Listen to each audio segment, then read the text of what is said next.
મારું નામ સંજયસિંહ ચૌહાણ છે. હું અસારવા અમદાવાદથી આવું છું. અખિલ ભારતીય પત્રકાર સુરક્ષા સમિતિમાં પ્રેસિડેન્ટ છું. ક્યારથી એબીપીએસએસ માં જોડાયા છો અને મુખ્ય કારણ શું છે એમાં જોડાયા? વેરી ફર્સ્ટ ડે થી, એટલે સમજો એક 10 વર્ષ ઉપર થઈ ગયું હું અખિલ ભારતીય પત્રકાર સુરક્ષા સાથે જોડાયેલો છું.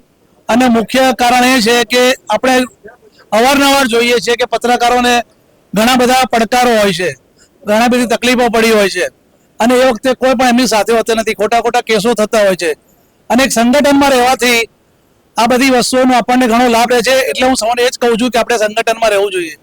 ખુશાલભાઈ વર્મા છું, અખિલ ભારતીય પત્રકાર સુરક્ષા સમિતિના અમદાવાદ શહેરનો પ્રભારી છું.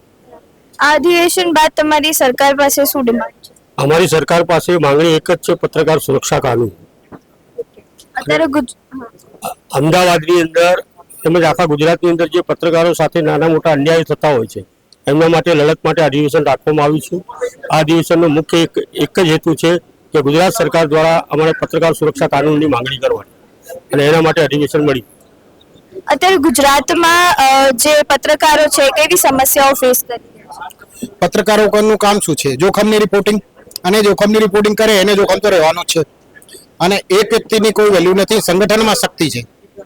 એટલા માટે અમે ભેગા થયા છીએ કે પત્રકારોની જે સમસ્યાઓ છે અને પત્રકારો કઈ રીતે સંગઠિત થઈને એક ફેમિલી તરીકે કામ કરી શકે એના માટે આ સંગઠન છે. અમે બધા સંગઠનનો ભાગ છીએ. સરકાર સામે અમારી ઘણી બધી માંગણીઓ છે જે અમે રજૂ કરવાના છીએ.